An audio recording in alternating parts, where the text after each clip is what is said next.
About a year ago, I made a video titled Goodbye Minimalism, where I shared how what has started out as curiosity and a desire to simplify had turned into deprivation and obsession. I had simply taken it too far, drifting further and further away from minimalism and entering the territory of compulsory decluttering, defined as a pattern of behavior that is characterized by an excessive desire to discard objects from one's home and living areas. Home was not this fun place to hang out anymore. It felt dull and incomplete. Luckily, my dog is black and white, otherwise I would have probably gotten rid of him too, since he would not have fit into the aesthetic. I knew I needed to reassess myself and my way of living. Since I made that video, quite a few things have changed. I will gladly go to the flea market and purchase some things without overthinking it or feeling guilty. I'm happy to have 5 different jackets to choose from rather than only one go-to. Getting dressed has not been this fun in years, honestly. I have slightly expanded my color palette. I still love a good neutral and brown, but with sprinkles. I'm okay with owning things because they're simply cool or fun or beautiful. You know, those are all good reasons for me. Minimalism has left me with some useful principles that I will permanently carry with me. You know, I continue to live with intention and to not surround myself with things that don't bring value, but it's my definition of value that has expanded. Value, defined as the importance or worth of something for someone, or how useful or important something is. I'll buy souvenirs from my travels, something that's been a big no-no for so long now. I'm okay with keeping things because they have nothing but sentimental value. You know, I like going through old drawers and recalling fond memories. It's not clutter, that is part of my story. Like this book I bought in Paris. It's a heavy read, it's in French. I probably won't be able to ever read it, not in this lifetime. It's not even a coffee table book, so it's not adding to the decor either. But it reminds me of a good couple days I've had in my mid-20s. So when some tiny family member in the future asks why Miss Lana has a book in French, I'll be able to tell them about the time I went to Paris all by myself for no reason at all.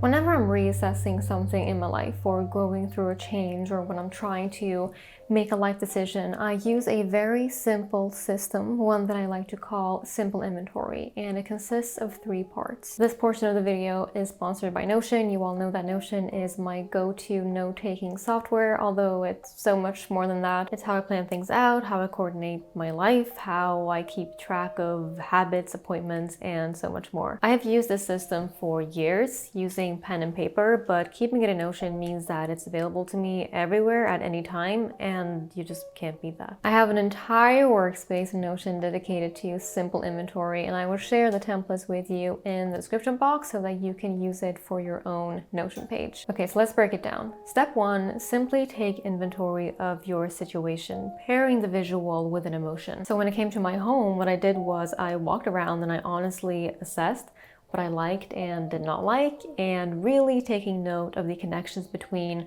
how I was feeling and what it was that was making me feel that way. So, for example, I did not like the lack of colors in my home, so that is the visual, and it made it feel lifeless, so that's the emotion. I liked some of the vases that I had thrifted, that's the visual. They came with a story and they added an element of warmth, so that is the emotion. I didn't like how empty my kitchen counters were, so that's the visual. As someone who views the kitchen as the heart of the home, it made the entire space just feel empty and joyless, so that's the emotion. Step 2 is to take what you have written and convert it into 2 lists. I want less of and I want more of. So here's an example. In step 1, I wrote that I liked thrifted vases because they added warmth. So in step 2, that translated into the following. I want less conventional items, more personal items, less trend, more story, less impersonal spaces, and more warmth. And I then take that into a 3rd column, which is what can or should I do about that? And sometimes it's as simple as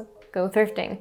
Other times the answer is go to therapy. I like starting out with a toggle list for this one where I just line up every potential solution that I can think of. And if I feel like writing freely instead, I'll just simply create a new page. There are so many options for what you can do in Notion, so just go with what you prefer. The third and final crucial step in the simple inventory system is the visual aspect. So I handpick photos from different corners of the internet and add them into different albums. And the photos are a clear indication of where I'm at in life, where my mind is at, and or what I desire. As for these albums, I would describe them as joyful, hopeful. I think that they are light and don't take life too seriously. They tell me that I have a desire to express myself and to be more experimental, to be more bold and more spontaneous. And now, why is this important? Visuals help gain clarity. So in this case, in two ways mainly. Firstly, do these photos align with the reality of my own life? Yes, no, slightly. Is that a good thing? Is that a bad thing? So let's say that all your pictures are of the countryside where you're surrounded by horses and you're in a sundress. That could indicate whether or not you are on the right path and whether you are living and building the life that you want. Secondly, you can compare the notes that you took in the previous step to the photos that you have collected. So let's say you wrote wanting more spontaneity. So is that what you can see in your photos? And you may notice that there's a disconnect between what you're communicating through text and what you are communicating visually. And that's okay, because look, we don't always know what we want. You know, sometimes we just like the idea of something and the fantasy that we have about it. I mean, this stuff is complicated, but laying it out like this has helped me so many times in my life. As for the data points that I collected, I definitely noticed a disconnect in two areas mainly: my personal style and my home. Now, we all value different things. Some people see their homes simply as a place of shelter, while others view it as their sanctuary. To some, getting dressed is just another thing they have to do,